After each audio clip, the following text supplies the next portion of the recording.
അണുകുടുംബം അല്ലേ, അങ്ങനെ പറയുന്നത് കേട്ടിട്ടില്ലേ? അതിന്റെ അർത്ഥം എനിക്കറിയില്ല. ഏതായാലും അണുകുടുംബം നമുക്ക് അറിയാതെ കണ്ടാലും വലിയ വീടൊക്കെ ഉണ്ട്, പക്ഷേ 2, 3, 4, 5 അംഗങ്ങളൊക്കെ ആയി നമ്മൾ മാറി മാറി പോവാണ്. അതെല്ലാം ദോഷാന്നല്ല കേട്ടോ ഞാൻ പറഞ്ഞത്.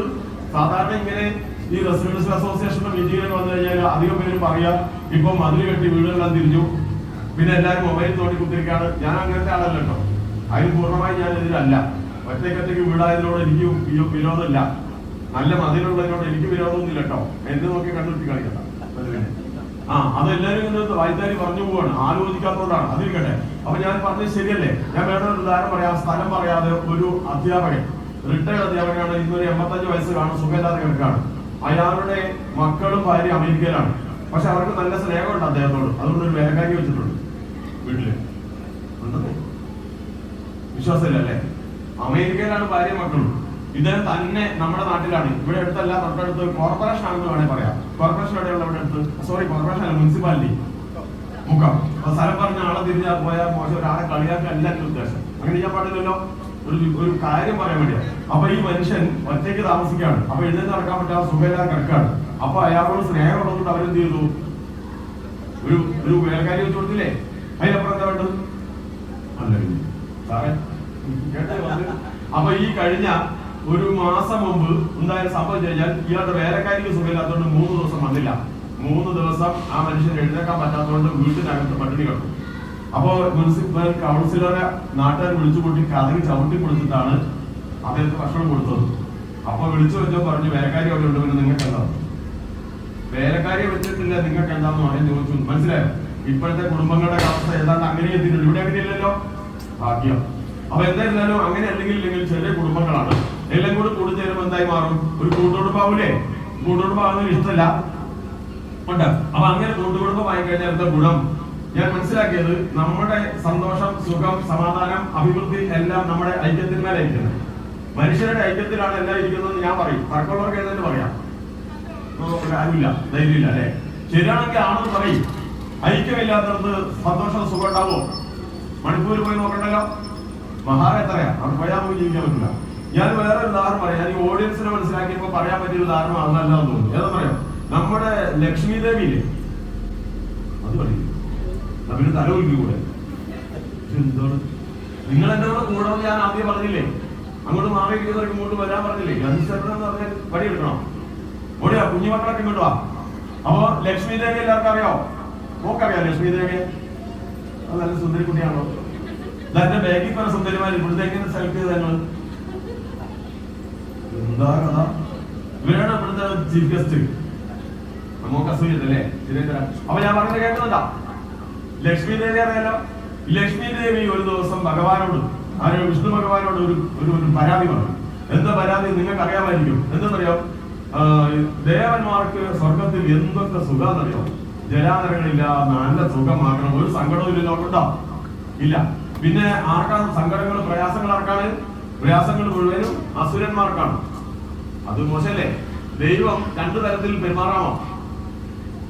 സഹോദരൻ ശരിയാണോ? അതിനെന്താ മലയാളത്തിൽ പറയാം? പക്ഷഭേദോ, ഡിസ്ക്രിമിനേഷൻ എന്ന് പറയില്ലേ മലയാളത്തിൽ? അല്ല, അത് ഇംഗ്ലീഷല്ലേ? അങ്ങനെ ഇപ്പൊ മനസ്സിലായി എല്ലാവർക്കും. വിവേചനം കാണിക്കാമോ? ദൈവം ഇങ്ങനെ കാണിക്കാമോ? ഒരു കിട്ടുന്നില്ല. എടോ ഉത്തരം പറയണോ? അവർക്ക് എന്നോട് ദേഷ്യായോ? അത് കേട്ടില്ലല്ലേ? ഇപ്പൊ മനസ്സിലായില്ലേ? അപ്പൊ ദേവി ഇങ്ങനെ വിഷ്ണു ഭഗവാനോട് പരാതി പറഞ്ഞു. അപ്പോ ഭഗവാൻ പറഞ്ഞു അതിന് പ്രത്യേക കാര്യങ്ങളൊക്കെ ഉണ്ട്. അത് പിന്നെ അവരുടെ എന്താണ് സ്വഭാവം കൊണ്ട് അങ്ങനെ കണ്ടോ? എന്ത് പറഞ്ഞാലും ഭഗവാൻ എന്താ ആ കാര്യം നടത്തിക്കൊടുക്കൂല എന്തെങ്കിലും ന്യായം പറയും. ഇതാണ്. അപ്പൊ ദേവിന്റെ പരിഭവം കേട്ടപ്പോ ഭഗവാന് തോന്നി ഇത് ബോധ്യപ്പെടുത്തിയത് തന്നെ കാര്യം. അതുകൊണ്ട് എന്ത് ചെയ്തെന്ന് അറിയാമോ? ഇത് അറിയുന്നതാണോ നിങ്ങൾക്ക് ആർക്കെങ്കിലും? ഇവിടെ ആധ്യാത്മികമായിട്ട് കുറെ മുന്നിലുള്ള കേന്ദ്രമാണോ? പറയാതെ വിചാരിക്കും കുറെ പേർക്കെങ്കിലും. അപ്പൊ ദേവി ഇങ്ങനെ പറഞ്ഞതുകൊണ്ട് ഭഗവാൻ തീരുമാനിച്ചത് പരിഹരിച്ചു കൊടുക്കണം. അതുകൊണ്ട് ഒരു ദിവസം വിഷ്ണു ഭഗവാൻ ദേവന്മാരുടെയും അസുരന്മാരുടെയും മീറ്റിംഗ് വിളിച്ചു കൂട്ടി. മീറ്റിംഗ് വലിയൊരു ഗ്രൗണ്ടിലാണ് വിളിച്ചത്. 2 കൂട്ടരോടും പറഞ്ഞു, അടുത്ത വെള്ളിയാഴ്ച മീറ്റിംഗ് ഉണ്ട്. ഇതുപോലെ ഒരാളെ വിളിച്ചുകൊണ്ട് അസുരൻ സാഹിബിനെ എന്നെ ഒന്നും വിളിക്കൂല പ്രസംഗിക്കാൻ. വെറുതെ അതുകൊണ്ട് പേടിച്ചു വരണ്ട. പിന്നെന്താ വേണ്ടത്? നിങ്ങൾ വരുമ്പോൾ നിങ്ങൾക്ക് നല്ലൊരു ഭക്ഷണം തരും, വേറെ ഒന്നും പേടിക്കണ്ട. ഭക്ഷണം ആരെ തരാനുള്ളത്? വിഷ്ണു ഭഗവാനാണ്. സാധാരണ നമ്മൾ കേട്ടിട്ടുള്ള ഏറ്റവും നല്ല രുചികരമായ ഭക്ഷണം ഉണ്ടാക്കുന്നത് ആരാണ്? പഴയടത്തിനേക്കാൾ വലിയൊരാളുണ്ട്. അതാരാണ്? നളൻ. കേട്ടുണ്ടോ നളന്റെ പാചകം? നളദമയന്തി കഥ കേട്ടില്ലേ? നടനാണ് കേട്ടോ ഏറ്റവും നല്ല പാചകക്കാരൻ. അപ്പൊ ഏതായാലും അപ്പൊ വിഷ്ണു ഭഗവാനാകുമ്പോ സ്വാഭാവികമായിട്ട് അതിലപ്പുറമായിരിക്കൂലേ. അപ്പൊ ആ ഭക്ഷണത്തിന് ടേസ്റ്റ് എന്തായിരിക്കും? മാത്രമല്ല ഭഗവാൻ തരുന്ന ഒരു അനുഗ്രഹമല്ലേ, കഴിക്കണ്ടേ. അതുകൊണ്ട് 2 ദിവസം 3 ദിവസം പട്ടിണി കിടന്നിട്ടാ വരുന്നത് കഴിക്കാൻ. ചിലർ ചുക്കോളൊക്കെ കഴിച്ചിട്ട് വര ഒന്നോടെ റെഡിയാക്കിയിട്ടാണ്. അങ്ങനെ ഈ ദേവന്മാരും വസന്മാരും പറഞ്ഞ ദിവസം എത്തി. എന്നിട്ട് പന്തല് പിന്നെ അവിടെ സൗകര്യങ്ങളൊക്കെ ഭഗവാൻ ഒരുക്കി. ഭഗവാൻ വിചാരിച്ചാൽ മതിയല്ലോ പന്തൽ ഒരുക്കാൻ, പണിക്കാരൊന്നും വേണ്ടല്ലോ. എന്നിട്ട് ഈ പന്തലിട്ട് 2 കൂട്ടരെ നടുവിലൊരു മറ കെട്ടി അപ്പുറം കാണാതിരിക്കാൻ. എന്തിനെന്നറിയോ? ഇവര് വന്നിട്ട് അപ്പുറത്തെ പന്തലാണോ പുതിയത്, ഇപ്പുറത്തെ പന്തലാണോ പഴയത്, ഇങ്ങനെ തോന്നിയിട്ട് ഇനി അതിന്റെ പേരിൽ ഒരു സങ്കടം വേണ്ട. അത് ഒരേ പന്തലാണ് ഇട്ടത് എങ്കിലും തമ്മിൽ കണ്ടിട്ട് സംശയം തോന്നിയിട്ട് ഇല്ലേ, അങ്ങനെ തോന്നാൻ സാധ്യതയുണ്ട്. അത് നല്ലോണം മറച്ച് കെട്ടി അപ്പുറം. എന്നിട്ട് 2 കൂട്ടരും വന്നു. എന്നിട്ട് ദേവിനെയും കൂട്ടി ഭഗവാൻ വന്നു. എന്നിട്ട് അവിടെ ഇരിക്കുന്ന അസുരന്മാരോട് പറഞ്ഞു, നിങ്ങൾ ആദ്യം ഇരിക്കുക, അവർക്കാണ് ആദ്യം ഭക്ഷണം കൊടുക്കുന്നത്, അവരോടല്ലേ വിവേചനം ഉണ്ടെന്ന് പറഞ്ഞത്. അതുകൊണ്ട് അവരോട് ഇരിക്കാൻ പറഞ്ഞു. അവരോട് ഇരിക്കാൻ പറഞ്ഞത് നമ്മൾ നേരത്തെ നിലത്തിരുന്ന് ഭക്ഷണം കഴിച്ചതായി ഓർമ്മയുണ്ടാവും. ഇപ്പൊ മുട്ട് മടങ്ങാത്തോണ്ട് നമ്മൾ നിലത്തിരിക്കാറില്ല. ഇത് തന്നെയല്ല നിലത്തിരുന്നോളം നിർബന്ധമൊന്നും പിടിക്കേണ്ട. അന്നത്തെ സൗകര്യം അനുസരിച്ച് നമ്മൾ ഇരുന്നു. ഇന്ന് കൂടുതൽ മെച്ചമുണ്ടായപ്പോൾ നമ്മൾ എന്ത് ചെയ്യണം? ഇന്ന് ബസ്സുള്ളതുകൊണ്ട് ഞാൻ നടന്നേ പോകുമെന്ന് വാശി പിടിക്കേണ്ട വല്ല കാര്യമുണ്ടോ കുട്ടി? അതുകൊണ്ട് ദോഷമൊന്നും ഇല്ലല്ലോ. അതുകൊണ്ട് ഡൈനിങ് ടേബിൾ കണ്ടുപിടിച്ചില്ല. അന്ന് ഏതായാലും നിലത്തിരുന്നിട്ട് അങ്ങോട്ടൊരു പന്തി ഇങ്ങോട്ടൊരു പന്തി, അങ്ങനെയല്ലേ? അത് കേട്ടില്ല. അങ്ങോട്ടൊരു ടീം തിരഞ്ഞിരിക്കും, ഇങ്ങോട്ട് നിങ്ങൾ ഇങ്ങോട്ടിരിക്കും, ഞാൻ അങ്ങോട്ട്, ഞങ്ങൾ അങ്ങനെ. അപ്പൊ എന്നിട്ട് ദൂഷണില നമ്മുടെ ഇല ഇട്ടിട്ട് ഭഗവാൻ വിചാരിച്ചു ഇല വന്നു, ഭക്ഷണം വിളമ്പി. അപ്പൊ ആദ്യം പറഞ്ഞിട്ടൊരു കാര്യമുണ്ട്, ആദ്യം കൊണ്ട് വാരി തിന്നരുത്, ഞാൻ വിസിലടിക്കും, പറയാതെ ഭക്ഷണം കഴിക്കരുതെന്ന് പറഞ്ഞു. എന്നിട്ട് എന്ത് ചെയ്തു? എല്ലാം വിളമ്പി. എന്നിട്ട് ഭഗവാൻ മനസ്സിൽ എന്തോന്ന് വിചാരിച്ചെടുത്ത് കഴിച്ചോളാൻ പറഞ്ഞു. ഈ കഴിച്ചോളാൻ പറഞ്ഞപ്പോ മുന്നിൽ പരിപ്പ് കറിയൊക്കെ ഒഴിച്ചിട്ട് സാമ്പാറൊക്കെ ഒഴിച്ച് എല്ലാം ഒഴിച്ചിട്ട് വെച്ചിരിക്കല്ലേ, എന്തായാലും നറവണം. അങ്ങനെ അത് 2 ദിവസം 3 ദിവസമായിട്ട് പട്ടിണി കിടന്നിട്ടാ വന്നത് തിന്നാൻ വേണ്ടി. അവരിങ്ങനെ കുഴച്ചും എടുത്തപ്പോ എന്താ പറ്റിയെന്നറിയോ? ഭഗവാൻ വിചാരിച്ചത് ഈ മുട്ട് മടങ്ങരുതെന്നാ. കൈമുട്ട് മടങ്ങാതെ വായിലെത്തുവോ? എത്തുവോ? ഇല്ല. അപ്പൊ പിന്നെ ഇത് ആർത്തിയോടെ ഇരിക്കുന്ന സാധനം, വിശന്നിരിക്കുന്ന ആളുകളുടെ സ്വഭാവം അറിയാമോ? സ്കൂളിൽ പോയിട്ട് ലേറ്റ് ആയിട്ട് വിശന്ന് വരുന്ന കുട്ടികളുടെ സ്വഭാവം അറിയാമല്ലേ? അമ്മേ എവിടെ ചോറണം അങ്ങനെ ചോദിക്കാം അല്ലേ? തിന്നു കഴിയുമ്പോൾ സമാധാനം. അപ്പോൾ ഇങ്ങനെ കിട്ടാതെ വന്നപ്പോ ദേഷ്യം പിടിച്ചിട്ട് ഇങ്ങനെ എറിഞ്ഞപ്പോ അപ്പുറത്തിരിക്കുന്ന ആളുടെ ശരീരത്തിലും കുടുപ്പിലൊക്കെ വീണു. അപ്പോൾ അയാൾക്കെന്ന് തോന്നി, ഈ ദേഷ്യം പിടിച്ചിരിക്കുന്ന ആൾക്ക് സ്വാഭാവികമായിട്ടും ആ അസുരൻ അടിക്കുന്നതിന് കൈ മടക്കണ്ടല്ലോ, വീശി ഒറ്റയടി വെച്ചു. അപ്പൊ ഈ അടി കിട്ടിയപ്പോ എന്ത് ചെയ്തു? തിരിച്ചങ്ങോട്ട് അടിച്ചു. അങ്ങനെ കൂട്ടത്തല്ലായി. അങ്ങനെ അങ്ങോട്ടും ഇങ്ങോട്ടും തല്ലി ആ ചോറും കറി എല്ലാം മണ്ണിൽ കൊണ്ടുപോയി. അപ്പൊ ദേവി അവിടെ നിൽക്കുന്നുണ്ടോ? ഭഗവാൻ പറഞ്ഞു, കണ്ടില്ലേ ലക്ഷ്മി ദേവിയാ നിൽക്കുന്ന. ഒന്നും തിന്നാൻ പറ്റില്ല. എന്ത് ചെയ്യും? അടുത്ത പന്തലിലേക്ക് പോയി അപ്പുറത്ത്. അവിടെ ചെന്നിട്ട് ദേവന്മാരും വിളമ്പി. ദേവന്മാരോട് പറഞ്ഞു, കഴിക്കുക, ആദ്യത്തെ കഴിക്കാവുള്ളൂ എന്ന് പറഞ്ഞു. കൈമുട്ട് മടങ്ങിക്കോട്ടെ എന്ന് വിചാരിച്ചു, മടങ്ങരുതെന്ന് കരുതി. അങ്ങനെ മുട്ട് മടങ്ങാതിരിക്കാൻ വേണ്ടി ഭഗവാൻ മനസ്സ് വിചാരിച്ചു, ഭക്ഷണം വിളമ്പി ഇങ്ങനെ പിടിക്കുകയാണ്. ഇനി എന്താക്കും? അപ്പോഴാ തൊട്ടിരിക്കാൻ അപ്പുറത്തിരിക്കല്ല, കണ്ണടച്ച ഒരാളെ ദേവൻ കാണുന്നില്ലേ? ആ ദേവന് തോന്നി, ഞാൻ കളിച്ചില്ലേലും വേണ്ടൂല, എന്റെ അപ്പുറത്തിരിക്കുന്ന സഹോദരനല്ലേ വിഷമിക്കുന്നത്, അങ്ങനെ എന്ത് ചെയ്തു? കുഴച്ചിട്ട് എന്നെ വയറിട്ട്. അപ്പൊ ഞാനെന്ത് ചെയ്തു? കുഴച്ച് അങ്ങോട്ട് കൊടുത്തു. അങ്ങനെ ഫുള്ള് തിന്ന് അവസാനം ജീരകവെള്ളം കുടിച്ച് ചെറിയ പഴവും പൊടിച്ച് കൊടുത്ത് തിന്ന് പായസം കുടിച്ച് എങ്ങനെയുണ്ട്? ഇപ്പൊ ദേവിനോട് ചോദിച്ചു, ദേവി ചോദിച്ചോക്കെ എങ്ങനെയുണ്ട്? അപ്പൊ മനസ്സിലായി. ഇപ്പൊ മനസ്സിലായോ? കയ്യിലിരിപ്പ് നന്നാവണം, എന്നാലേ സുഖവും സന്തോഷവും വരുന്നുള്ളൂ. പിടികിട്ടിയോ? അപ്പൊ ഞാനിപ്പോ നിങ്ങളോട് എന്താ പറഞ്ഞത്? തൃക്കളേറുകാരായ നിങ്ങൾ ഓരോ കുടുംബത്തിലും നന്നാവണം വല്ല ആഗ്രഹം ഉണ്ടോ? ഇല്ലേ? ഉണ്ടെങ്കിൽ എന്ത് വേണം? ഈ റെസിഡൻസ് അസോസിയേഷൻ നന്നായി ഒന്ന് ചേർന്ന് ഒരു കുടുംബം പോലെ ജീവിക്കണം, അത്രേ ഞാൻ പറഞ്ഞോളൂ. ഞാൻ പറഞ്ഞതല്ല. പിന്നെ ആരാ പറഞ്ഞത്? വിഷ്ണു ഭഗവാൻ പറഞ്ഞതാ. ഞാനത് ഏറ്റു പറഞ്ഞെന്നുള്ളൂ. സമ്മതിച്ചോ? ഓക്കെ അല്ലേ? അതാണ് ഞാൻ പറഞ്ഞത്. അപ്പൊ ഞാൻ നേരത്തെ പറഞ്ഞതുപോലെ ഈ എന്താണ് സമയം കുറവാണ്, എല്ലാത്തിലേക്കും കടന്നുപോയാലും. ഇപ്പൊ ഈ ചുറ്റുമതിലിന്റെ കാര്യം പറഞ്ഞു വെച്ചോണ്ട് ഞാൻ ചോദിക്കാണ്, ഈ മതിൽ കെട്ടിയോണ്ട് വല്ല കുഴപ്പമുണ്ടോ സഹോദരി? എല്ലാവരും പറയുന്നുണ്ട് വലിയ മതിൽ കെട്ടി ഫോണിൽ നോക്കി കുത്തിരിക്കാണ്. ഈ മതിൽ കെട്ടുന്നതിനോട് എതിർപ്പുണ്ടോ? നിങ്ങളോട് ചോദിച്ചില്ലല്ലോ. വിടുക പറയും, വലിയ മതിൽ കെട്ടുന്നത് വല്ല കുഴപ്പമുണ്ടോ? ഞാനിപ്പോ പോയത് ഇദ്ദേഹത്തിന് വീട്ടില, വല്ല കുഴപ്പമുണ്ടോ? ഇതിനെ കെട്ടിയത് അല്ല. ഞാൻ ചോദിക്കട്ടെ, ഇത്ര കാലമായിട്ട് ഈ മതിൽ കെട്ടുന്നൊക്കെ ഇങ്ങനെ സംസാരിക്കുന്നത് കേട്ടിട്ട് എല്ലാവരും നല്ല മതിൽ കെട്ടുന്നുണ്ട്. ഒരു സംഗതി ശരി അല്ലെങ്കിൽ പിന്നെ ആരെങ്കിലും കെട്ടുമോ? അപ്പൊ അതുകൊണ്ടൊരു ഗുണം ഉണ്ടായിട്ടല്ലേ? എന്തെങ്കിലും ഒരു ഗുണം ഇങ്ങോട്ട് വിളിച്ചു പറയാമോ? ഒരു മതിൽ വീട് നന്നായി കിട്ടിയാൽ അപ്പോൾ വിളിച്ചു വയ്ക്കുന്നുണ്ട്, കെട്ടിയാൽ എന്താകും? ആരെങ്കിലും ഒന്ന് പറയും പ്ലീസ്, ഇത് നല്ല മക്കളാണ്, നിങ്ങളെന്താ പറയാത്തെ? സാർ പറയും, നമ്മുടെ വീട്ടിൽ നല്ല ചുറ്റുമതിൽ കെട്ടിയാൽ എന്താ ഗുണം? നീ ഇംഗ്ലീഷിൽ ചോദിക്കണം, വാട്ട് ഈസ് ദ ഗുണം? പറയാമോ? ഞാൻ അറിയാണ്ട് സമയം എടുത്ത് പോവുകയാണ്, എന്നാലും വേണ്ടില്ല പറയുന്നത് അത്ര നന്നാക്കി ആയിക്കോട്ടെ എന്ന് വിചാരിക്കാം അല്ലെ. വെറുതെ തിരക്കിട്ട് പറഞ്ഞിട്ട് കാര്യമില്ല. ആരെങ്കിലും ഒന്ന് പറഞ്ഞതോടെ അറിയാൻ പറ്റത്തോടെ. ഇപ്പൊ കുട്ടി എന്ന് പറഞ്ഞ ചുരിദാറിന്റെ കുട്ടി ഒരു ഗുണമില്ലേ? കുട്ടി നാട്ടില് ഈ അരഞ്ഞു തിരിഞ്ഞ് നടക്കുന്ന നായ്ക്കളില്ലേ, അത് കയറുമോ? ഉറപ്പല്ലേ? വീട്ടിൽ ഈ കുഞ്ഞുവച്ചനെ നമ്മൾ വീട്ടിലാക്കി പോയിട്ടുണ്ടെങ്കിൽ നമ്മൾ കാണാണ്ട് പുറത്തിറങ്ങി മുറ്റത്തിയാക്കോ? അല്ല മുറ്റത്തല്ല റോഡിൽ ഇറങ്ങുമോ? അത് ഗുണമല്ലേ? പിന്നെ എന്താ പറയാത്തത്? എന്നോട് ഇങ്ങനെയൊക്കെ ചെയ്യാമോ? നിങ്ങൾക്ക് അഭിപ്രായം ഉണ്ടോ? ചില നാട്ടിലാണ് കാട്ടുപന്നി കാട്ടുമൃഗങ്ങളൊക്കെ ഉണ്ട്, വന്ന് കയറോ? അപ്പൊ നല്ലതല്ലേ? പിന്നത്തെ കുറ്റം പറയട്ടെ. ഈ കുറ്റം പറയുന്നത് എന്താ ചെയ്യുന്നറിയോ? അതുപോലെ മൊബൈലിന്റെ കാര്യം. ഈ മൊബൈലിൽ ഞാനവിടെ നിന്ന് പ്രസംഗിക്കുമ്പോ ഞാൻ ഇതിന്റെ ഇങ്ങനെ പറയുന്ന ഒരാളെ ഞാനാണെങ്കിൽ ഞാൻ പറയുന്നത് എല്ലാവരും കുഞ്ഞിരിക്കാണ് ഫുള്ളിങ്ങനെ തോണ്ടുക, അതിനിടയ്ക്ക് ഫോൺ വന്ന വേഗം എടുത്ത് ഞാൻ പോകും. എന്നിട്ട് ഞാനെന്താ ചെയ്യുന്നത്? എനിക്ക് കുറ്റം പറയാം. ഈ മൊബൈലിൽ വല്ല ഉപയോഗം ഉണ്ടാവും? ഈ മീറ്റിംഗ് വിളിച്ചുകൊണ്ട് മൊബൈലോട്ടല്ലേ? ഇവരൊന്നും മിണ്ടുന്നില്ലല്ലോ. ആണോ? നിങ്ങൾക്ക് അറിയുമ്പോൾ തരുന്ന ഗ്രൂപ്പില്ലേ, അവർ മിണ്ടുന്നില്ല. അതുകൊണ്ട് മോഹൻലാൽ ചോദിച്ചാൽ കുട്ടി മിണ്ടുന്നില്ല, അതെന്താ കാര്യം? അപ്പൊ നിങ്ങൾ മനസ്സിലായോ? അപ്പൊ ഗുണമില്ലേ? ദോഷമില്ലെന്നല്ല ഞാൻ പറഞ്ഞത്. മതിൽ കെട്ടിയാൽ സ്വാഭാവികമായിട്ടും ചെറിയ ദോഷങ്ങളൊക്കെ ഉണ്ട്, പക്ഷെ ഞാൻ കാണുന്നത് വലിയ ഗുണമാണ്. ഇതുപോലെ ഒരുപാടല്ല, അത് വിശദീകരിക്കേണ്ട ആവശ്യമില്ലല്ലോ, അങ്ങനെ പോയാൽ ശരിയാവില്ല. അതുപോലെ മൊബൈൽ ആയിരുന്നാലും ഇന്റെ ഒരു സുഹൃത്തിന്റെ പേര് പറയാം, എന്നെ പോലെ തന്നെ പൈസക്കാരനാണ്, KR ബാലൻ. ചുമ്മാ ഞാൻ പാവാ, ആകെ ചെറിയ പെൻഷൻ കൊണ്ട് ജീവിക്കുന്ന. മറ്റേ ആൾ കോടീശ്വരനാണ്. കേട്ടിട്ടുണ്ടോ KR ബേക്കറി? കേട്ടിട്ടുണ്ടോ? കോയമ്പത്തൂര്, തമിഴ്നാട്, തെക്കൻ കേരളത്തിൽ എല്ലാം വലിയ സ്ഥാപനങ്ങളുണ്ട്. അരവിന്ദ് കണ്ണാശുപത്രിക്ക് അടുത്തൊക്കെ സ്റ്റാർ ഹോട്ടലൊക്കെ ഉണ്ട്. അയാള് ഞാൻ ഇതുപോലെ നമ്മൾ കോയമ്പത്തൂർ അവരുടെ സ്ഥിരമായി കുടുംബസംഗമം നടക്കുന്നത് ഞാൻ ക്ലാസ് എടുക്കാൻ പോയിരുന്നു. അപ്പൊ ഞാൻ കാറിൽ ഇരിക്കുമ്പോണ്ടാകുന്ന അനുഭവം മാത്രം പറയാം, അതുകൊണ്ട് തീർക്കാം. കാറിൽ ഇരുന്നോണ്ട് ഇയാൾ ഫോൺ വിളിക്കും. എറണാകുളത്തെ അയാൾ ബേക്കറിയിലേക്ക് ഇന്നത്തെ വരവ് ഇന്ന് 1 ലക്ഷം, അതുകൊണ്ട് ഇന്ന ബാങ്കിലിറക്കി. പിന്നെ അടുത്തെന്താണ് നമ്മുടെ എഞ്ചിനീയറിംഗ് കോളേജിലെ സ്ഥലം, അതൊരു 15 കോടി, നാളെ കൊണ്ടുപോയി തീർക്കണം 15 കോടി.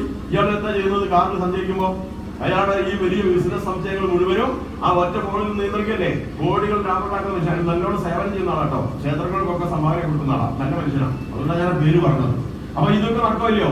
ഇനി ഞാൻ ഫോണിന്റെ കാര്യം പറയേണ്ടതില്ലല്ലോ. അപ്പൊ ചുരുക്കം എത്ര കേട്ടോ, ഇത് നമ്മൾ ഈ പറയും പോലെയല്ല. ഞാനിപ്പോ ഇതെല്ലാം പറയാം, എന്നിട്ട് പ്രവൃത്തി വിപരീതമാകാൻ പാടുണ്ടോ? ഉണ്ടോ? ഇത് അവർ ശരിയില്ല, അവരെന്നോട് ഒന്നും വിടുന്നില്ല. നിങ്ങൾ ഇങ്ങോട്ട് മുന്നോട്ടിരിക്കണം, അവരും വിട്ടുന്നില്ല, സംസാരിക്കും, ഓടുക. അപ്പൊ ഞാൻ ചോദിക്കട്ടെ, ഇത് അതിന് ഞാൻ ഉദാഹരണം പറയാം. നമ്മുടെ ഭഗവാൻ സത്യസായി ബാബ ഇല്ലേ, അറിയോ? ഇല്ലല്ലോ. സത്യസായി ബാബ പണ്ട് കുട്ടിയായിരുന്ന സമയത്ത് എഴുതി അവതരിപ്പിച്ച ഒരു നാടകമുണ്ട്. കുഞ്ഞുങ്ങളെ, നിങ്ങൾ ഇവിടെ എത്തിയില്ലേ? നല്ല മക്കൾ. കുട്ടികളുടെ വെള്ള ഷർട്ട് ഇട്ടത് നല്ല മക്കളാ. അപ്പൊ മക്കളെ, കുട്ടികൾ നിങ്ങൾ തന്നെ സത്യസായി ബാബനെ കേട്ടുന്ന മക്കളെ. ഇന്ന് അങ്ങനെ ഒരാളുണ്ട്, ഇപ്പൊ ഇല്ല. അദ്ദേഹമാണ് വലിയ ഹോസ്പിറ്റലൊക്കെ നടത്തി ഒരുപാട് സേവനമൊക്കെ ചെയ്യുന്നു, സൗജന്യ ഹാർട്ട് ചികിത്സ ഒക്കെ നടത്തുന്ന ആളാണ്, ഇല്ല സാർ? അദ്ദേഹം കുട്ടിയായിരിക്കുന്ന സമയത്ത് ഒരു 10 വെള്ള ഷർട്ട് ഇരിക്കുന്ന മക്കളെ പോലുള്ള പ്രായത്തിൽ നിങ്ങൾ 10 വയസ്സുണ്ടോ? ഇല്ല, 14, 15 ഉണ്ടാവും. അപ്പൊ ഇതുപോലെ 10-12 വയസ്സുള്ള സമയത്ത് നാടകം എഴുതി. ഈ നാടകം എഴുതിയ ശേഷം അദ്ദേഹം തന്നെ ഇതുപോലെ വേദിയിൽ അവതരിപ്പിച്ചു. അത് ഞാനിവിടെ അവതരിപ്പിക്കട്ടെ? ഇവരൊന്നും എടുക്കുന്നവർക്ക് എന്നോട് ദേഷ്യമുണ്ടോ? ഞാൻ പാവാ മക്കളെ, സത്യം. എന്നെ കണ്ടാൽ അങ്ങനെ തോന്നുമോ? ഇതെന്താ ഇങ്ങനെ ചെയ്യാൻ പാടില്ല കേട്ടോ. ഞാൻ നോക്കട്ടെ, കഴിഞ്ഞിട്ടാണ് വരുന്നത്. അപ്പൊ സത്യസായി എടോ, നമ്മളെല്ലാവരും ഒന്നിച്ചിരുന്ന് അങ്ങോട്ടും പറഞ്ഞ് ചിരിച്ചു പോകുമ്പോഴാണ് അതിന് അർത്ഥമുള്ളൂ. എല്ലാവരും ഗൗരവത്തിൽ ഞാൻ എന്ത് പറഞ്ഞു തരാൻ അതിന്റെ ആവശ്യമുണ്ടോ? അതിനാണ് കൂടെ കൂടാൻ പറഞ്ഞത്, അല്ല നിങ്ങളെ ബുദ്ധിമുട്ടാക്കാനല്ല. അപ്പൊ സായിബാബനെ പറയട്ടെ, അമ്മയുള്ള നല്ല അമ്മ, അമ്മേ പറയട്ടെ, എന്താ സംഭവം അറിയാം? നാടകത്തിലുള്ള കഥാപാത്രം, ആദ്യത്തെ രംഗം പറയാം, കഥാപാത്രം വിശദീകരിക്കാൻ നേരമില്ല. ഈ സായിബാബ തന്നെ അഭിനയിക്കുന്നുണ്ട്, അത് കുട്ടിയായിരിക്കും. അദ്ദേഹത്തിന്റെ പേര് നാടകത്തിൽ കൃഷ്ണൻ എന്നാണ്. ആദ്യം കാണുന്ന രംഗം അമ്മ ഇരുന്നിട്ട് ഭാഗവതം വായിക്കുന്നതാണ്. വായിച്ചോട്ടല്ലേ? ഭാഗവതം വായിച്ചിട്ട് നിങ്ങളെ പോലെ ഇരിക്കുന്ന ആളുകൾക്ക് അമ്മ പഠിപ്പിച്ചു കൊടുക്കാണ്. എന്താ പഠിപ്പിച്ചു കൊടുക്കുന്ന അറിയാമോ? നമ്മൾ ദാനം ചെയ്യണം, ഭിക്ഷയൊക്കെ കൊടുക്കണം. പക്ഷെ ആർക്കാ കൊടുക്കേണ്ടത്? അർഹതപ്പെട്ടവർക്കേ കൊടുക്കാവൂ. കേട്ടിട്ടുണ്ടോ? കേൾക്കുന്നുണ്ടോ? അർഹതപ്പെട്ടവർക്കേ കൊടുക്കാവൂ. ചിലർ തട്ടിപ്പായിട്ട് വരും, നല്ല തടിമാടന്മാരൊക്കെ ഇല്ലേ, ഒരു പണിയെടുക്കാൻ കഴിയാഞ്ഞിട്ട് കള്ളന്മാര് വന്നിട്ട് അതും ഇതൊക്കെ പറഞ്ഞ് ചോദിക്കും. അവർക്കൊന്നും നിങ്ങൾ എന്ത് ചെയ്യരുത്? ദാനമോ ഭിക്ഷ കൊടുക്കരുത്. പിന്നെ ആർക്കാ കൊടുക്കേണ്ടത്? രോഗികളായിട്ടുള്ളവര്, പണിയെടുക്കാൻ പറ്റാത്തവര്, എഴുന്നേറ്റ് നടക്കാൻ പറ്റാത്തവര്, അങ്ങനെയൊക്കെ കൊടുക്കാൻ പാടുള്ളൂ. ഇതെല്ലാം ഉപദേശം എല്ലാം കൊടുത്തു, കേട്ടതെല്ലാം പോയി.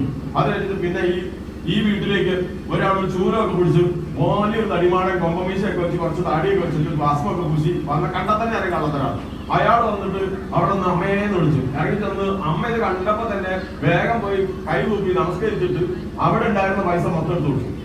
അമ്മേന്റെ കയ്യിലുണ്ടായിരുന്ന പൈസ എന്ത് ചെയ്തു? എടുത്ത് അയാൾക്ക് കൊടുത്തു. ഇത് അയാള് പൈസ വാങ്ങിപ്പോയി.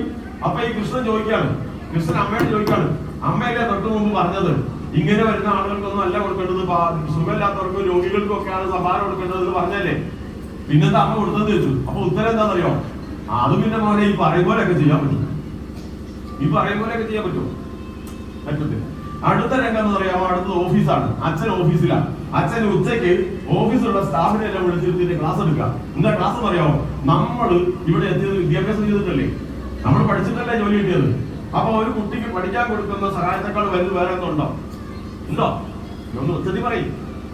അപ്പൊ നല്ല സഹായം കൊടുത്ത് കുട്ടികളൊക്കെ പഠിച്ചു മിടുക്കരായാലും നാട് നന്നാവൂലേ, കുടുംബം നന്നാവൂലേ? എന്താ പ്രസംഗം എന്നറിയോ? അതുകൊണ്ട് ഏറ്റവും പാവപ്പെട്ടവരായിട്ടുള്ള ദരിദ്രരായിട്ടുള്ള കുട്ടികളൊക്കെ പഠിക്കാൻ വേണ്ടി എന്തെങ്കിലും സഹായം ചോദിച്ചാൽ എന്ത് ചെയ്യണം? നമ്മൾ കൊടുക്കണം കേട്ടോ, ഇല്ലെങ്കിൽ കടമായിട്ടായാലും കൊടുക്കണ്ടേ. അതൊക്കെ പറഞ്ഞു.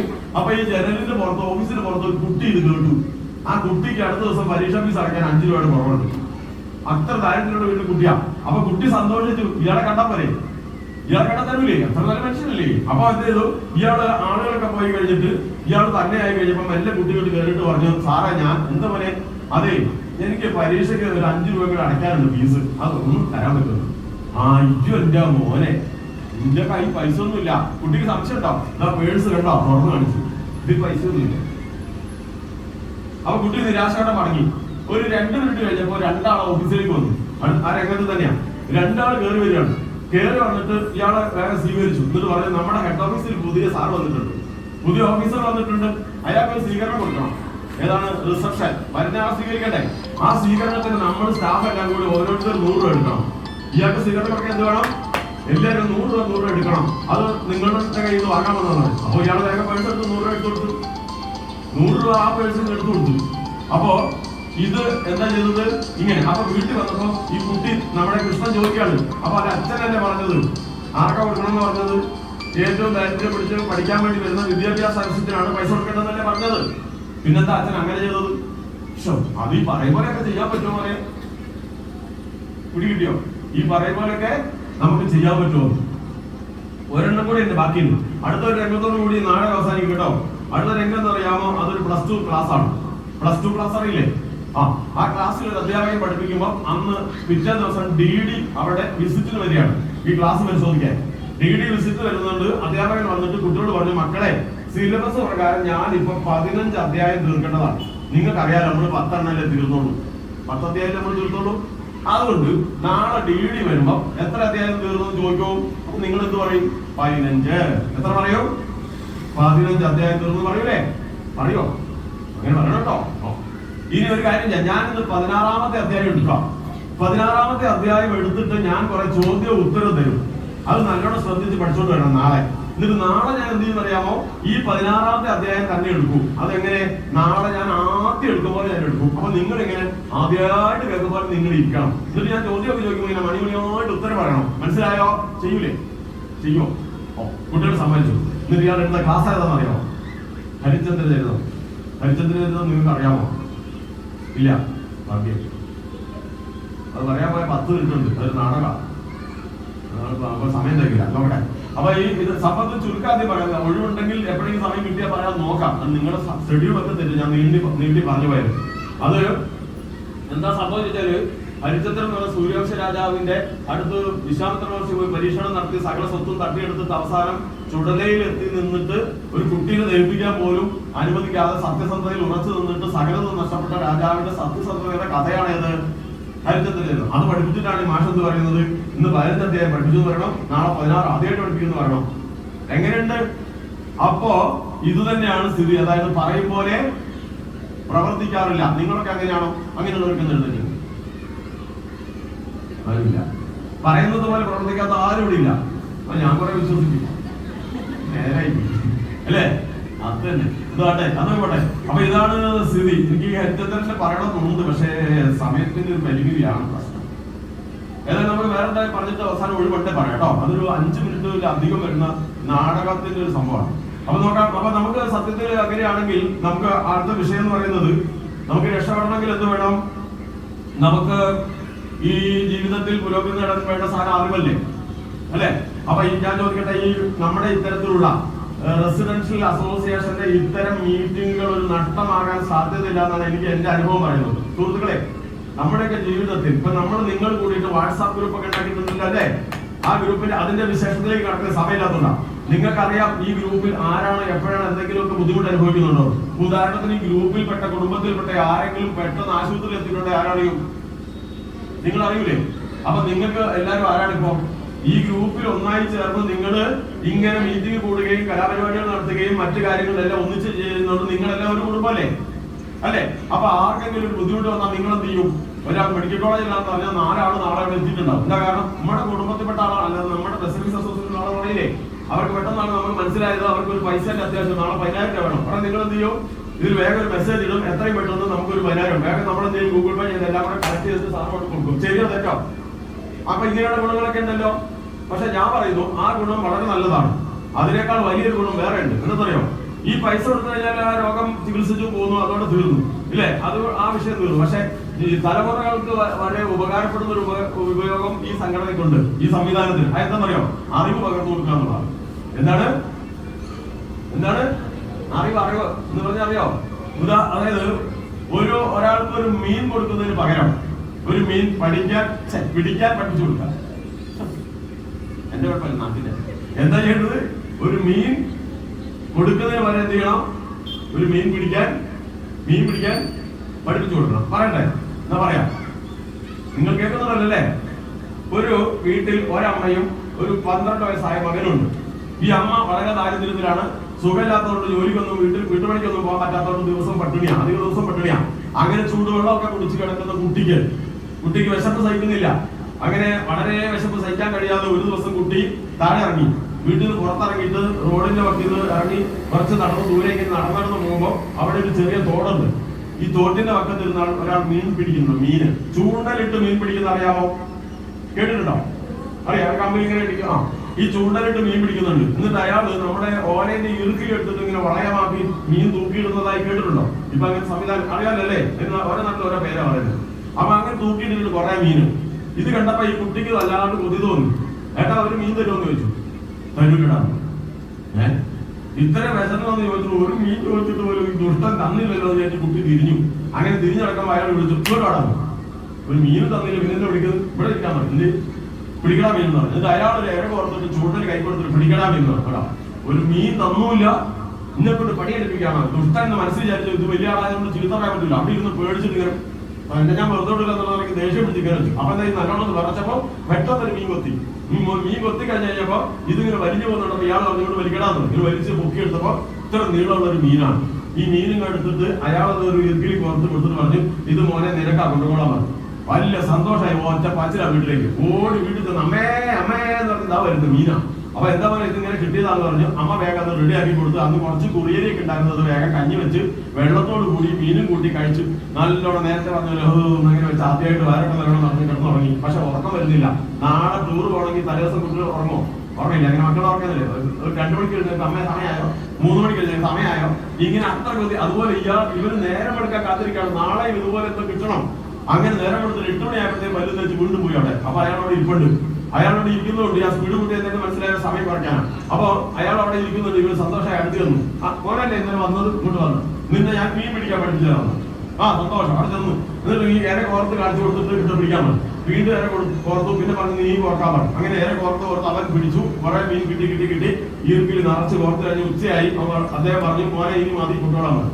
ഇന്ന് പൊയ്ക്കോളാൻ പറഞ്ഞു. എന്നിട്ട് പിടിച്ച മീനുണ്ടല്ലോ, ആ മീൻ ഒന്നായിട്ട് ആ മകന് കൊണ്ടുകൊള്ളാൻ പറഞ്ഞു. എന്നിട്ട് പറഞ്ഞു, ഈ മീൻ പിടിക്കുന്ന ചൂണ്ടലും നിനക്കുള്ളതാണ്. ഈ മീൻ പിടിക്കുന്ന ഉപകരണമല്ലേ, അതും കൊണ്ടുകൊള്ളാൻ പറഞ്ഞു.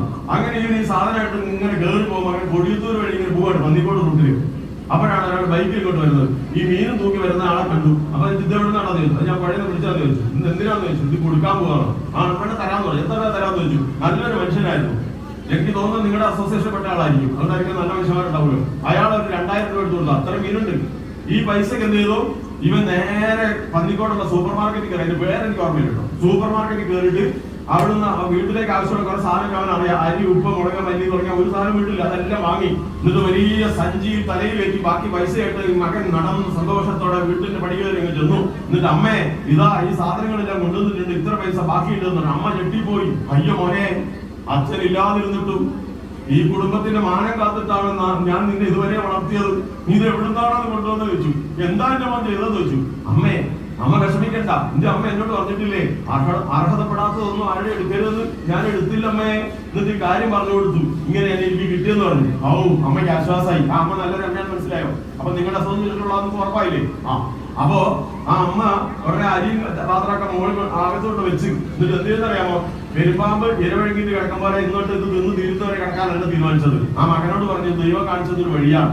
ആ മകൻ പിറ്റേ ദിവസം എന്ത് ചെയ്തു, പുഴയിൽ പോകും മീൻ പിടിക്കും, അടുത്ത ദിവസം പുഴയിൽ പോകും മീൻ പിടിക്കും, ആ മീൻ ഇങ്ങനെ വിൽക്കും. അങ്ങനെ പൈസ കിട്ടി അവർ 3-4 ആടിനെ വാങ്ങി, ആടിനെ വളർത്തി അത് കുറെ എണ്ണം വരിക കഴിഞ്ഞത് കൊടുത്തു കഴിഞ്ഞിട്ട് പിന്നെ കൂടുതൽ സമ്പാദിച്ച് അവസാനം അവർ ആ റോഡ് വക്കിൽ ഒരു പീടിക ഉണ്ടാക്കി. ആ പീടിക ഉണ്ടാക്കിയിട്ട് അമ്മയും മാരുടെ പീടിക നടത്തിയ പീടിക വളർന്നു വലുതായി നല്ല നിലയിലെത്തി അത്യാവശ്യം സാമ്പത്തിക ശേഷിയൊക്കെ ആയി. പത്രത്തിൽ ഒരു പരസ്യം കൊടുത്തു, വട്ടമുഖവും നീണ്ട മുഖവും 2 കണ്ണുമുള്ള പെൺകുട്ടികളുടെ രക്ഷിതാക്കളിൽ നിന്ന് വിവാഹം ആലോചിക്കുന്നു.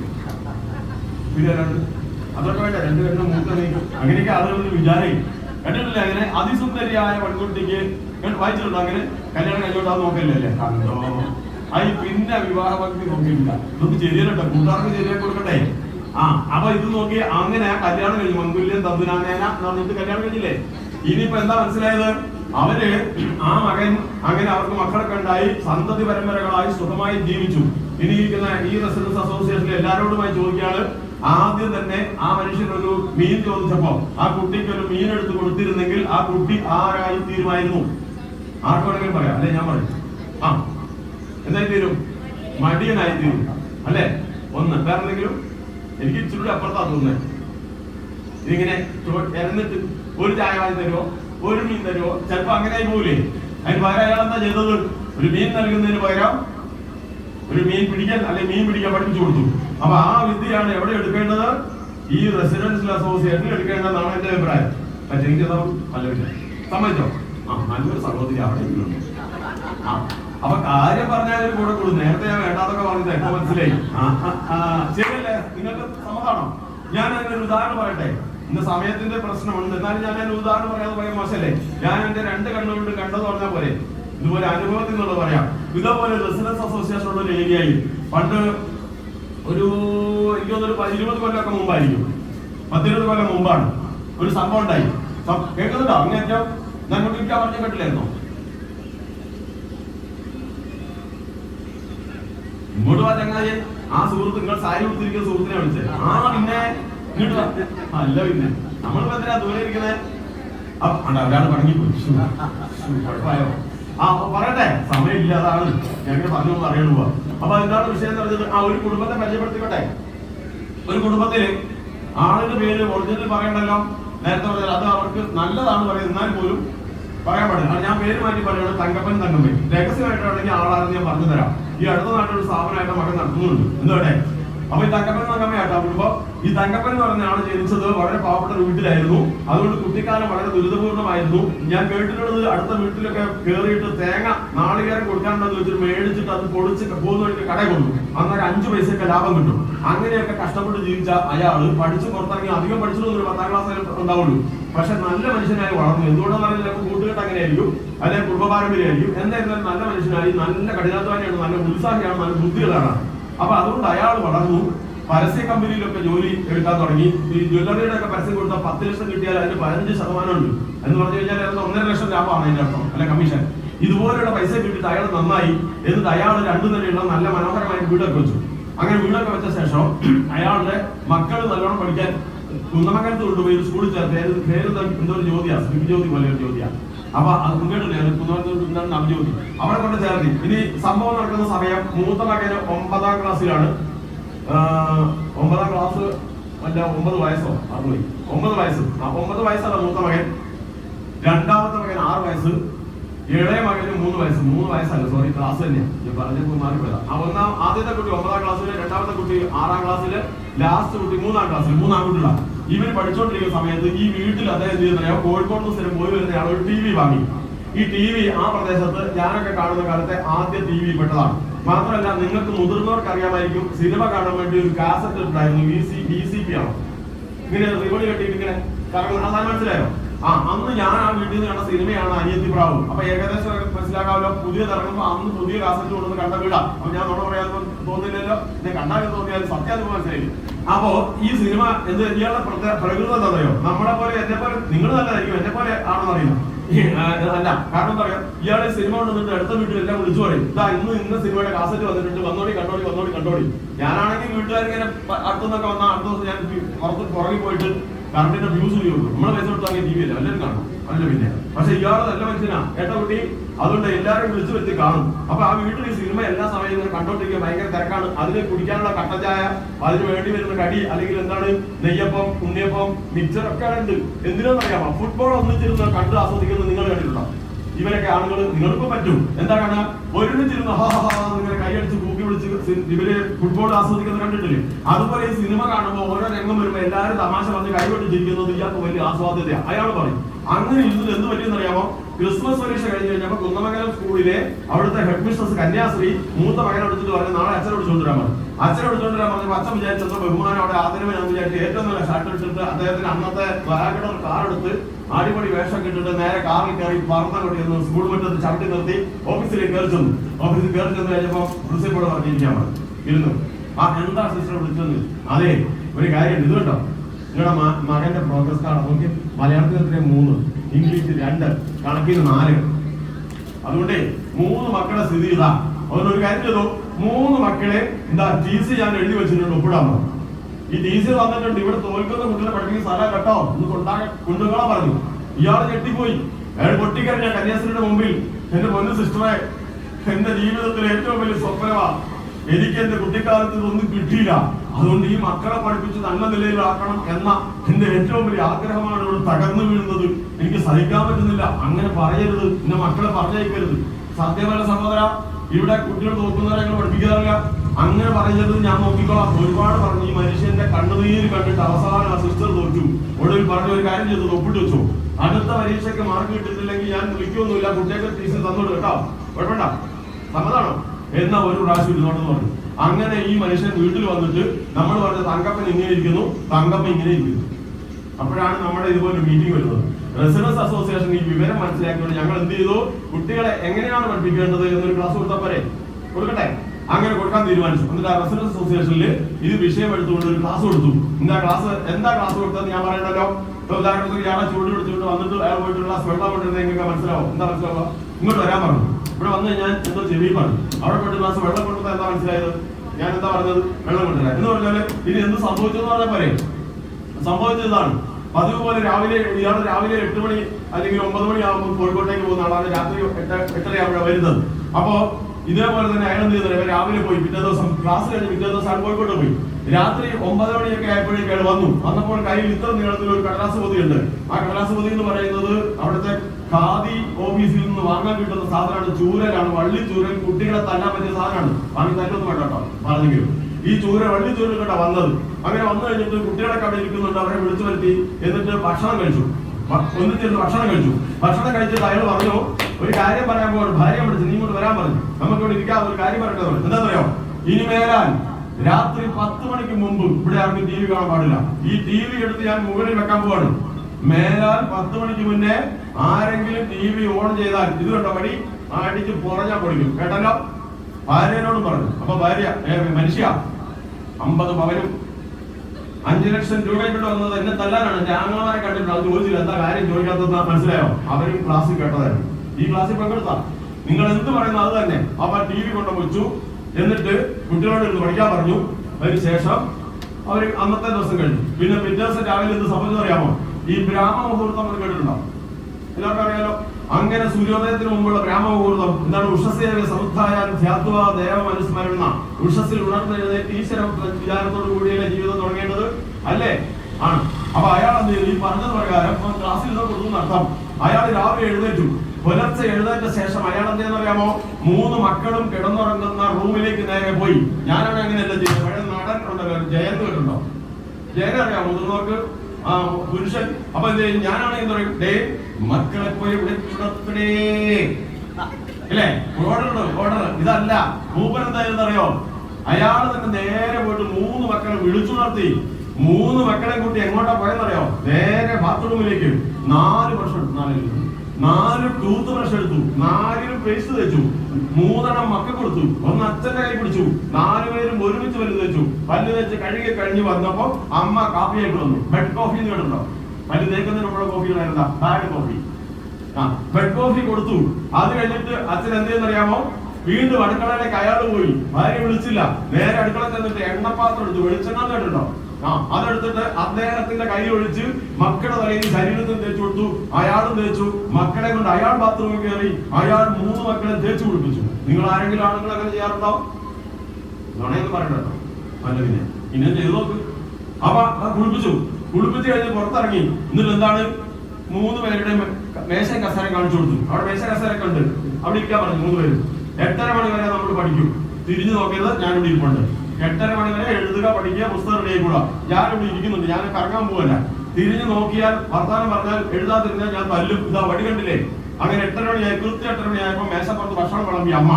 ഉടനെ തന്നെ 3 മക്കളും അച്ഛനും കഴിച്ചു. അമ്മയ്ക്കപ്പോ കഴിക്കാൻ സമയമായില്ല, കാരണം പണിയുണ്ട്. അപ്പൊ ഭക്ഷണം കഴിച്ചു കഴിഞ്ഞ് ഉടനെ തന്നെ ഡ്രസ്സ് എങ്ങനെയാണെന്ന് അറിയാമോ? നേരത്തെ തന്നെ അമ്മയോ അച്ഛനോ തേച്ച് ഇസ്തിരി ഇട്ട് വൃത്തിയാക്കി വെച്ചതാ. അല്ലാതെ ഈ കുടുക്ക് പൊട്ടിയതും ഇങ്ങനെ ചുരുങ്ങിക്കൂടിയതല്ല. നല്ല ഭംഗി കണ്ടാൽ തന്നെ ആളുകൾ നോക്കും. അങ്ങനെ ഇസ്തിരി ഇട്ട ഡ്രസ്സ് ഉടനെ ഇടിച്ചു, ബാഗും റെഡിയാക്കി 3 മക്കളെ ഗേറ്റിന്റെ പുറത്ത് കൊണ്ട് നിർത്തി. സ്കൂൾ ബസ് വരുന്നു. സ്കൂൾ ബസ് വരുമ്പോ അച്ഛനും അമ്മയും കൂടി ഇവരെ ബസ്സിലേക്ക് കയറ്റുന്നു. അപ്പൊ ഈ ഭംഗിയോടെ കൂടി പഠിച്ച കുട്ടിയുടെ മുഖത്തിന് ഒരു തെളിച്ചം കൂടും. നല്ല ഡ്രസ്സുമാണ്. അപ്പൊ എല്ലാവരും കുട്ടികളെ നോക്കുകയാണ്. ആഹാ, എന്തൊരു ഭംഗി, എന്തൊരു തെളിച്ചം. അപ്പൊ അങ്ങനെ ആ ബസ് അങ്ങനെ കടന്നു പോകുമ്പോ അമ്മ ഇങ്ങനെ നോക്കുകയാണ്. ഇതിന്റെ പേരാണ് ആനന്ദ നിർവൃതി, അല്ലെ? തന്റെ മക്കളെ എല്ലാവരും സൂക്ഷിച്ചു നോക്കുകയും മക്കൾ സംതൃപ്തിയോടെ പ്രകാശമാനമായ മുഖവുമായി കടന്നു പോകുന്നത് കണ്ടിട്ട് അമ്മ ആനന്ദ നിർവൃതിയിൽ അച്ഛനും തിരിഞ്ഞു നടക്കുമ്പോ അച്ഛൻ പറഞ്ഞു, ഞാൻ പോവാണ്. ഇന്ന് ഞാൻ എപ്പോഴാണ് വരുന്നതെന്ന് അറിയാമോ? 9 മണിക്ക്. നിന്നോടൊരു കാര്യം പറയാനുണ്ട്.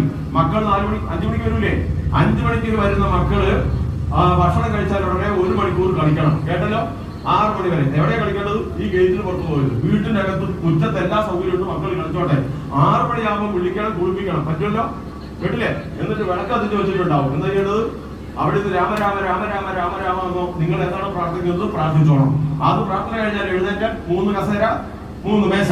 അവിടെ ഇരുന്ന് മക്കൾ പഠിച്ചിരിക്കണം. ഞാൻ വരുമ്പോൾ പഠിച്ചിട്ടില്ലെങ്കിൽ അടി ആർക്കാ കിട്ടുക? അടി ആദ്യം അമ്മയ്ക്കാ കിട്ടുക. കേട്ടല്ലോ? അത് ഞാൻ നോക്കോളാം. അങ്ങനെ കൃത്യം ഈ 9 മണിയാകുമ്പോൾ അയാൾ വരുന്നു. അപ്പൊ കുട്ടികൾ പഠിക്കുന്നുണ്ട്. സന്തോഷം. ചെറിയ കൈ ഒരു മുട്ടായി കൊണ്ടുവരും. ആ മുട്ടായിയൊക്കെ അവർക്ക് കൊടുത്തു. എന്നിട്ട് അവർ പറഞ്ഞു, ഇനി നമുക്ക് ഭക്ഷണം കഴിക്കാന്ന് പറഞ്ഞു. അവർ ഭക്ഷണം കഴിച്ച ശേഷം 3 മക്കളെ വിളിച്ച് അമ്മയെ വിളിച്ചു. എന്നിട്ട് മേശയ്ക്ക് ചുറ്റും അവർ ഇരുന്ന ശേഷം അരമണിക്കൂർ സംസാരം. വീട്ടിൽ നടക്കാറുള്ളത് കൃഷ്ണ ഭഗവാൻ പറഞ്ഞ കാര്യമായിട്ട് പറയുന്നത്. ഒരു വീട്ടിലെ കുടുംബാംഗങ്ങൾ ഏറ്റവും മുതിർന്ന വല്യച്ഛൻ വല്യമ്മ തൊട്ട് ഏറ്റവും ചെറിയ കുട്ടി സംസാരിക്കാറുള്ളവരടക്കം വീട്ടിൽ അരമണിക്കൂർ നേരം വട്ടത്തിരുന്ന് സംസാരിക്കണം. കേട്ടിട്ടുണ്ടോ? ആ സമയത്താണ് അമ്മയുടെ കുഴമ്പ് തീർന്നത്, അമ്മയ്ക്ക് ബ്ലൗസ് ഇല്ലാത്തത് തുടങ്ങിയ ജീവിതത്തിലെ എല്ലാ പ്രശ്നങ്ങളും. സ്കൂളിൽ പോയ കുട്ടിക്ക് വഴിക്കുണ്ടായ അനുഭവങ്ങൾ, നല്ലത് ചീത്ത, ടീച്ചർ ചീത്ത പറഞ്ഞത് അഭിനന്ദിച്ച് നോക്കാൻ പറയണ്ടേ? ഈ മുഴുവൻ കാര്യങ്ങൾ അവിടെ സംസാരിക്കുന്നതോടുകൂടി നമ്മുടെ കൂട്ടായ്മ ഒന്നായി. അത് അവിടെ നടക്കുകയാണ്. അപ്പൊ ഇതുപോലെ അരമണിക്കൂർ അവിടെ എല്ലാ ദിവസവും പരിപാടിയാ. അങ്ങനെ സംസാരം കഴിഞ്ഞിട്ട് വീണ്ടും അരമണിക്കൂറായി കഴിഞ്ഞപ്പോ അച്ഛൻ പറഞ്ഞു, എല്ലാവരും പോയി പഠിച്ചോളാം. വീണ്ടും എല്ലാവരും പോയി പഠിക്കാനിരിക്കുന്നു. അച്ഛനും അമ്മയും നേരെ TV കാണാൻ പോയില്ല. പിന്നെ അവരവിടെ ഇരിക്കുകയാണ്. അങ്ങനെ പഠിച്ച് 10 മണിയായി. എന്നിട്ട് പറഞ്ഞു, മക്കളെ ഇത് നിർത്തിക്കോ, ഇനി നിങ്ങൾക്ക് TV കാണാൻ വരാൻ പറഞ്ഞു. അപ്പൊ ആദ്യം കുട്ടികൾ TV കാണാൻ പോകും. പിന്നെ ഇത് സ്ഥിരമായി മാറി. രാവിലെ വൈകിട്ടും ഈ കൃത്യമായ ടൈം ടേബിൾ അങ്ങനെ പോയി കുറെ കഴിഞ്ഞ കുട്ടിക്ക് TV കാണണമെന്നില്ല. പിന്നെ കുട്ടി മുതിർന്ന ക്ലാസ്സിലേക്ക് 10ാം ക്ലാസ്സിലേക്ക് എത്തിയപ്പോഴത്തേക്കും 10 മണി എന്നുള്ള പഠനം 11 മണി വരെയൊക്കെ ആയി. അങ്ങനെ നീണ്ടു. അങ്ങനെ +2 ആയി. ഇനി ഇത് തീർക്കണ്ടേ കഥ? എന്ത് സംഭവിച്ചെന്നറിയാമോ? ഒരു 5-8 വർഷം കഴിഞ്ഞപ്പോൾ ഒരു ദിവസം രാവിലെ എനിക്കൊരു ഫോൺ വന്നു. എന്നെ വിളിക്കുന്ന മാഷങ്കിളെന്നാ. അത്ര ബഹുമാനം അച്ഛൻ മക്കളെ പഠിച്ചിരുന്നത്. മാഷെന്ന് വിളിച്ചാൽ ധാരാളാ. മാഷങ്കിളെ ഞാൻ ഇന്ന ആളാന്ന് പറഞ്ഞു. പേര് ഞാൻ പറയുന്നില്ല, കേട്ടാൽ ഒരുപക്ഷെ നിങ്ങൾക്ക് അറിയുന്ന ആളാ. എന്താ പറഞ്ഞറിയാമോ? മാഷെ ഞാൻ MBBS പാസ്സായി, നല്ല മാർക്കോടെ. ആ സന്തോഷം, നല്ല കുട്ടി മിടുക്കൻ എന്ന് പറഞ്ഞു. ആ കുട്ടി അത് പഠിച്ചു കഴിഞ്ഞിട്ട് ഇപ്പോ ഒരു ഹോസ്പിറ്റലിൽ സ്വന്തമായിട്ട് നടത്തിക്കൊണ്ടിരിക്കുകയാണ്. വേറെ സ്ഥാപനം കുട്ടിക്കുണ്ട്. കുറച്ച് കഴിഞ്ഞിട്ട് 3 കൊല്ലം കഴിഞ്ഞപ്പോൾ അടുത്ത മകൻ വന്നു. കോഴിക്കോട് NIT മതേറ്റുള്ളതാണ്. രണ്ടാമത്തെ മകൻ BDS കഴിഞ്ഞിട്ട് MDS പാസ്സായിട്ട് ഇന്ന് KMCT വർക്ക് ചെയ്യാണ്. കല്യാണം കഴിഞ്ഞ് സുഖമായിട്ട് ജീവിക്കുന്നു, നല്ല നിലയിൽ. അടുത്ത മകൻ NIT, അന്നത്തെ 3ാം ക്ലാസ്സുകാരൻ NIT കോഴ്സും പാസ്സായ ശേഷം മുഖത്ത് ഗംഭീരമായ ഒരു IT കമ്പനി നടത്തിക്കൊണ്ടിരിക്കുന്നു. അവനും കല്യാണം കഴിച്ചു, നല്ലൊരു കുടുംബത്തിൽ നിന്ന്. ഇപ്പൊ നിങ്ങൾക്ക് എന്താ മനസ്സിലായത്? ഞാൻ നേരത്തെ പറഞ്ഞ തങ്കപ്പനും ആരാന്ന് ഓർമ്മയില്ല? ആ മക്കൾ ആരുടെ മക്കളായിരുന്നു? തങ്കപ്പന്റെ മക്കൾ. ഇപ്പൊ അവരാരാന്നറിയാമോ? ഡോക്ടറുടെ അച്ഛൻ, ഡോക്ടറുടെ അമ്മ. ആണോ? എഞ്ചിനീയറുടെ അച്ഛൻ, എഞ്ചിനീയറുടെ അമ്മ. ഇത് എന്താ സംഭവിച്ചത്? ടീച്ചേഴ്സ് മാറിയായിരുന്നോ? സിലബസ് മാറിയായിരുന്നോ? പുസ്തകം മാറിയായിരുന്നോ? സ്കൂൾ മാറിയായിരുന്നോ? ആരാ മാറിയത്? അച്ഛനും അമ്മയും. ശരിയാണോ? എന്താ നിങ്ങൾക്ക് മനസ്സിലായത്? നമ്മൾ വിചാരിച്ചാൽ പറയാനാ പറഞ്ഞത്. നമ്മുടെ മക്കളെ നിങ്ങൾ പറ. നമ്മൾ കാരണന്മാര് വിചാരിച്ചാൽ, അച്ഛനമ്മ നന്നായി വിചാരിച്ചാൽ നമ്മുടെ മക്കളെ നല്ല നിലയ്ക്ക് എത്താൻ പറ്റത്തില്ലേ? അപ്പൊ വിചാരിക്കാത്ത അച്ഛനമ്മ ആരാപ്പോ? ആ മക്കൾക്ക് ദ്രോഹികളല്ലേ? അങ്ങനെയാകാൻ ആഗ്രഹമുണ്ടോ? ഉണ്ടോ? ഞാൻ കുട്ടിക്കാലത്ത് ഇതുപോലെ വിവരമില്ലാത്ത, ഇപ്പൊ തന്നെ ഇല്ലല്ലോ, അപ്പൊ വിവരമില്ലാതെ നടന്നൊരു മനുഷ്യനാ. അപ്പൊ അടുത്ത വീട്ടിൽ അടുത്ത സ്ഥലത്ത് ഈ വോളിബോൾ കോർട്ടുണ്ട്. വോളിബോൾ എന്ന് പറഞ്ഞാൽ അറിയില്ലേ? അതൊക്കെ ഉണ്ട്. അപ്പൊ ഞാനിങ്ങനെ കാണുമ്പോ അച്ഛനത് പോകരുതെന്ന് പറഞ്ഞാൽ ഞാൻ പോകും. ആൾക്കൂട്ടത്തിൽ പിന്നിൽ നിന്ന് പുളിപടി കൊണ്ട് തല്ലുമായിരുന്നു. അന്ന് എനിക്കെന്തൊരു ദേഷ്യായിരുന്നു അറിയാമോ? പക്ഷെ ഇപ്പൊ ഞാനിവിടെ നിൽക്കുന്നത് കൊണ്ടാ. ഞാൻ അങ്ങനെ നടന്ന് പന്ത് കളിക്കുന്നതിന് പുറമെ ഔട്ട് വരുന്ന പന്ത് പെറുക്കി നടന്ന് നശിച്ചു പോകരുതെന്ന് കൃത്യമായ ബോധമുള്ള ഒരു അച്ഛൻ എനിക്ക് ഉണ്ടായതുകൊണ്ടല്ലേ നിങ്ങൾ ഇവരെ വിളിച്ചത്. മനസ്സിലായോ? അപ്പൊ അങ്ങനെ ചെയ്തില്ലെങ്കിൽ അതിന്റെ അർത്ഥം എന്താ? നമ്മളോട് മക്കളോട് ചെയ്യുന്ന ദ്രോഹമല്ലേ? സമ്മതിച്ചോ? സമയായോ? ആ ഓക്കെ അല്ലേ? ഇപ്പൊ നിങ്ങളിത് സമ്മതിച്ചോ? എന്നാൽ ഞാൻ ഒന്നും കൂടെ നിങ്ങളോട് ചോദിച്ചോട്ടെ, ഒരു ദക്ഷിണ ചോദിച്ചോട്ടെ, തരുമോ? ഞാൻ നിങ്ങളോട് അപേക്ഷിക്കുന്നു. ഞാനിപ്പോ നിങ്ങളെ പരിചയപ്പെടുത്തിയ ആ കുടുംബത്തെ പോലെ മാതാപിതാക്കൾ സ്വന്തം മക്കൾക്ക് വേണ്ടി കുടുംബജീവിതത്തിൽ ആവശ്യമായ ഭേദഗതികൾ വരുത്തി ആ മക്കൾക്ക് വേണ്ടി ജീവിക്കുമോ ഇല്ലയോ? അതാണ് എനിക്ക് കിട്ടേണ്ട ദക്ഷിണ. ഉറപ്പാണോ? ഉറപ്പാണോ? അതിനെന്താ ചെയ്യേണ്ടതറിയാമോ? ഇപ്പൊ ഞാൻ പറഞ്ഞ പോലെ കൃത്യം 8:30 വരെ, കൃത്യം 10 മണി വരെ അങ്ങനെയല്ല.